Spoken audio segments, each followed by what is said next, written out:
사제 끝내고 지금 요거 두 개 먼저 할 거예요. 네, 그 중에 인진호탕 팔정산 이묘산을 할 겁니다. 인진호탕과 팔정산은 굉장히 유사한 처방이에요. 이 사제에서 이어지는 처방이에요. 자, 여기 보시면 대왕 망초를 가지고 사제 처방들이 거의 다 구성됐었단 말이에요. 대왕망초, 파워열제, 도인승기탕, 대왕망초 자음, 증액승기탕, 대왕망초 행기, 대승기탕, 그리고 대왕망초 감초, 조위승기탕. 그럼 승기탕이 다 된단 말이죠. 그 다음에 망초를 빼버리면 이렇게 행기, 대왕을 해버리면 소승기탕이 되는 거예요. 소승기탕은 대승기탕의 어떤 부록 정도로 생각하라 그랬고요. 망초를 절로 보내버리고 대왕과 치자로 구성을 하면 이게 습열을 내려주는 처방이 돼요. 여기서는 아까 망초가 들어서 같이 사시키는 대변을 나오겠지만 이건 대변을 그렇게 나오게 하죠. 대왕이 들어있으니까. 근데 습열을 내려주는데 더 중점을 둔 처방입니다. 대왕은 되게 그 팔방미인이죠. 어혈도 내리고 열도 내리고 똥도 싸게 하고 여기다 인진을 더하면 대왕치자에다가 인진호탕이 돼요. 주로 황달에 사용하는 처방이에요. 담낭염이나 인진호탕은 뭐 간염이나 이런 데 사용하는 처방이고요. 실제 염증기 있을 때 막 복통, 소화기 증상과 함께 황달이 왔을 때 쓰는 약입니다. 지금 처방의 큰 그림을 놓치지 마세요. 대왕에다 대왕치자에다 인진을 넣으면 인진호탕, 대왕치자에다 청열이수하는 약들 등심초, 목통, 구맥, 편축, 차전자, 활석을 넣으면 여기 6개거든요. 요거 2개 합쳐서 팔정산이 돼요. 똑같이 대왕치자가 들어갔죠? 습열을 없애잖아요. 그래서 얘도 염증에 써요.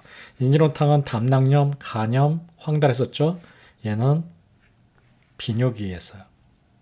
요로감염, 요로결석, 또 방광염, 신우신염, 그 중에서도 소변이 잘 안 나갈 때, 얘는 대소변 다 안 나갈 때.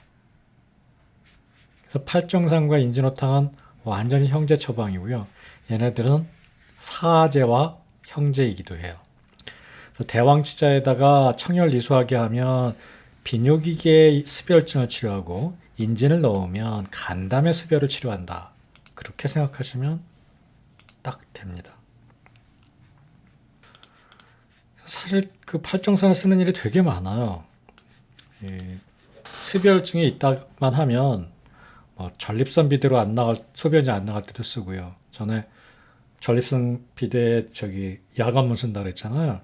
그건 이제 허증이고 이렇게 습열증이 있으면서 전립선염이 있고 하면 팔정산을 많이 써요. 근데 사실 습열증이 이렇게 없어도 많이 쓰는 처방이에요. 워낙 유명한 처방입니다. 팔정산이.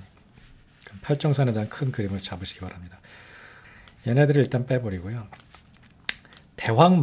대왕치자 가지고 습열하면서 얘기했었는데 이번에는 요약을 가지고 해볼게요. 택사, 복령, 절영을 가지고 이것도 다 이수하는 약이죠. 택사, 절영은 약간 좀 찬데 복령은 뭐 한열이 없죠. 거기다 보하는 기능도 있죠. 택사, 복령, 절영이 다 소변을 잘 나가게 해주는 약이란 말이에요. 근데 여기다가 좀 따뜻한 약으로 육개와 백추를 넣어요. 이렇게 육개와 백추를 넣으면 이 약이 바로 오령산이 돼요. 악교와 활석을 넣으면 절영탕이 돼요. 그러면 소변을 잘 나가게 하는데 아까는 대왕치제로 습열을 내려주는데 로 시작했죠. 여기선 소변을 잘 나가게 하는데 로 시작하는 거예요. 이수를 시켜주는데 기본이 되는 약재가 여기선 대왕치자였고 여기선 택사복령 절영이니까 소변을 나가게 해주는데 하나는 백출 육개란 말이죠. 백출은 비를 보호해요. 이거 차례를 바꿉시다. 이렇게. 악교는 뭐를 보호하죠? 악교는 음을 보호해요. 악교도 끈적끈적하잖아요. 그래서 악교를 먼저 넣고 다리면 안 돼요. 다 다린 다음에 넣어야 돼요. 아니면 그러면 이게 약이 다 떡처럼 돼요. 뭐를 보호해요? 끈적끈적하니까 음을 보호한다고요. 끈적끈적한 우리 몸속에 진액을 보호한단 말이에요. 백출은 기운을 보호해요. 그러면 이게 창출이 아니냐? 오령산에는 이제 주로 백출이라고 씁니다. 왜냐하면 송대의 판본에 상한론 판본에 백출이라고 기록을 해놨어요. 근데 재밌는 거는 백출과 창출을 구분하기 시작한 건 송대 이후예요. 그전에는 백출이라고 안 했어요. 창출이 없었어요, 아예. 1000년 동안. 그러니까 상한론의 저작 당시 장준경 선생님이 책을 쓸 당시에는 백출이 창출인지 몰라요. 그 얘기 조금 다시 해볼게요. 그래서 이 백출은 창출이라도 이해해도 되고 백출이라고 이해해도 돼요. 그럼 두 가지 효과 뭐예요? 보비기하고 습을 내려주잖아요. 습을. 그래서 습을 내려주는 효과가 이 복령, 절영, 택사와 함께 소변을 잘 나가게 하죠. 악연은 반대로 기를 보였다면 음을 보여요. 이게 양을 보였다면 이건 음을 보여요. 육계는 양기를 더 넣어주죠. 따뜻하죠. 활성은 어때요? 소변을 나가게 하는데 얘네들과 더불어서 얘는 차갑게 하면서 나가죠. 그래서 팔정산에도 활석이 들어가고요. 여기에 절영탕에도 활석이 들어가요. 똑같이 소변을 나가게 하는 약인데 오룡산은 백줄과 육계를 가지고 삼습, 습을 조절해 주면서 물기를 조절해 주면서 육계가 온화수습해요. 우리 소충영탕 배울 때도 세신이랑 계지가 안개를 흩어버렸잖아요. 똑같아요. 오룡산에서도 이 육계가 안개를 흩어줘요. 물기를 잘 돌게 해주는 거예요. 물이 어디 가서 처박혀 있지 않게 따뜻하게 해서 잘 돌아가게 해주는 약이 육계예요. 그래서 사실 고방파에서는 육계 계피도 구분 안 했었거든요. 그러니까 고방파에서는 계피라고 쓴단 말이죠. 계지나. 그래서 육계가 여기서 따뜻하게 해서 수증기로 만들어주는 거예요, 물을. 그래서 잘 돌게. 그래서 뭘 치료하는지 아세요? 오룡산이? 상한론에서는 번가를 치료해요. 번조증. 그 오룡산이 뚱딴지같이 따뜻한 약을 가지고 뭉쳐서 열이 나던 걸, 소통이 안 돼서 열이 나던 걸 치료하는 약이에요. 그래서 지난 시간에 우리 화해제 할 때 실영탕을 배웠잖아요. 그래서 이게 소통이 되면 열을 꺼주거든요. 그래서 소변을 내보냄으로써 번가를 치료하는 약이 오룡산이에요. 근데 치료하는 방법이 백출과 육계를 사용했다. 혹은 창출과 육계를 사용했다. 삼습시키고 육계로 운화시킨다. 그러니까 이 오룡산을 이해할 때 백출 육계가 들어갔으니까 이게 따뜻하게 하고 비위를 보호하는 약이 아니냐? 네, 그건 아니에요. 상한론의 적응증을 봐도 그렇고 우리가 활용하는 것도 그렇고 이 삼습하는 효과와 온화수습하는 효과 이 두 가지 효과를 통해서 소변이 잘 나가도록 조절해주는 약이에요. 그러니까 이 약을 보제로 생각하시면 절대 안 됩니다. 이게 다 소변을 잘 나가게 하는 메커니즘이에요.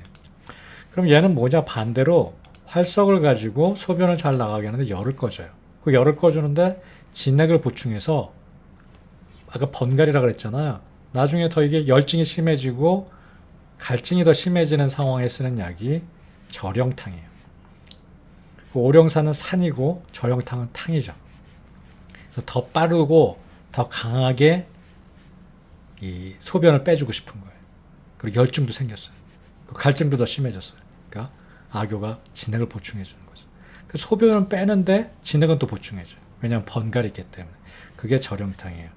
그래서 절영탕은 얘네랑 되게 비슷해져요. 이렇게. 그래서 택사복령 절영 악교 활석이죠. 여기서 봐요. 팔정산은 대왕치자 등심 목통 부맥 편축 차전자 활석이에요. 소변을 나가게 하는 약들인데 서늘하게 해서 나간단 말이죠. 얘도 팔정산만큼은 아니지만 활석이 들어가서 좀 서늘하게 하면서 나가게 하는. 그래서 얘도 비뇨기 감염에 많이 써요. 절영탕도. 팔정산과 인진호탕은 대왕치자를 중심으로 인진과 이뇨제로 이루어진다. 오령산과 절영탕은 택사복령 절영을 중심으로 백출육계냐 아니면 악교활석이냐 또 약의 성질이 달라진다. 처방 구성을 통해서 큰 그림을 잡으시라는 얘기. 그 다음에 요약들은 다시 보내버리고 오룡산이 가장 많이 사용되는 약인데 여기다 그냥 인진만 갖다 놓으면 이렇게 하면 어떨까요? 이렇게 갖다 놓으면 이렇게 하면 인진오룡산이 돼요. 인진오룡산도 황달에 많이 쓰는 처방이에요. 소변 분리가 있고 소변이 황색이고 잘 안 나오고 껄껄하고 열이 습열이 좀 빠졌으면 좋겠다. 간담회 습열이. 그 오룡산은 사실 어디로 들어가는지가 명확하게 없잖아요. 약이. 이건 사실 감기 치료, 상한을 치료하는 데 맥락에 있는 처방이에요. 근데 이게 지금 소화기 증상과 함께 간담회 습열이 명확하다고 하면 인진을 더하는 거예요. 그럼 인진오룡산이에요. 또 많이 쓰는 처방 중에 위령탕이라는 약이 있어요. 자, 어떻게 창출, 진피, 후박을 가해요. 이렇게 하면 위령탕이라는 약이 되는데 이 약은 어디다 쓸 것 같아요? 이 약이 일단 뭐예요? 파란색으로 표시한 약이 평위산입니다. 이게 맞습니다. 평위산이죠. 그래서 평위산의 위 그리고 오령산의 령 두 글자를 따서 위령탕이라고 하는 겁니다. 평위산의 위, 오령산의 령.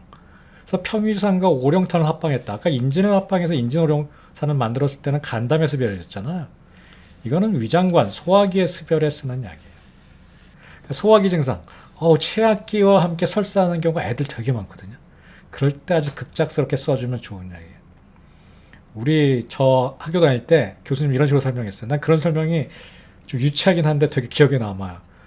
우리 몸에 물길이 있는데 설사로 나갈 걸 소변으로 빼주면 설사가 멈춘대요. 그럴싸하잖아요. 위령탕이 바로 그런 얘기예요. 설사로 물이 쫙쫙 나가는 걸 소변으로 나가게 해주면 설사가 마른다는 거예요. 그래서 실제 오령산만 설사에 쓰기도 해요. 상한론에 보면 광란에 오령산을 쓰는 게 나와요. 그래서 물길이 조절이 되면 설사도 좋아질 수가 있는 거예요. 이건 위령탕이에요. 여기다 하나 뭐 더 넣고 싶은 약 없어요, 여러분 중에? 이게 소화가 안 되고 설사를 하면서 배가 아파요. 소화가 안 되고 설사를 하면서 배가 아프다는 얘기죠. 이렇게 막 경련이 있고 배가 아픈 거야, 뒤틀리고. 저 어렸을 때 그런 적이 많았거든요. 특히 하기 싫은 캠프 같은 거 가면 이렇게 거기서 뭐 먹으면 배가 아팠어요. 그러면 이제 체한거가 처음에 갔다 그러다가 이제 설사 쫙쫙 하기 시작하죠. 그럼 설사하기 시작하면 좀 나은데 배가 꼬이듯이 아파요. 여기다 여러분들 꼭 넣고 싶은 약이 하나 있지 않나요? 예, 작약. 작약을 넣습니다. 그래서 위령탕에는 보통 이렇게 작약과 오령산, 평위산으로 이루어져 있어요. 아주 재밌죠? 이게 그렇게 쓴 거예요. 그렇게. 아마 이게 동의보감에는 작약을 넣는데 교과서에는 여러분들 작약이 없어요. 그러니까 이게 마음이에요, 여러분들. 동의보감에 위령탕에 작약이 있어요. 아마 넣고 싶었을 거예요. 저도 넣고 싶어요. 오령산과 평위산이다. 근데 작약이 들어가고도 안 들어가고도 여러분 느낌이 그냥 딱 오죠. 이게 뭐 도식 그냥 문자 그대로 외우는 게 아니라 생각해보면 다 나오는 답이에요. 왜 설사를 치료하는지도 아시겠죠. 다시 한번 정리해보면 얘는 비뇨기 감염. 약 이름이 뭐라고요? 대양치자 이수제 평위산. 얘는 간담회 감염. 특히 담낭염. 얘는 방광염, 요로감염. 얘는 전립선염. 얘는 담낭염, 담석증, 황달에 쓰는 약이에요. 이렇게 오령산, 소변을 빼주는 가장 기본적인 처방이에요. 이렇게 넣으면 절영탕, 팔정산이랑 되게 비슷해져요. 좀 더 급하게 소변을 빼주는 약이에요.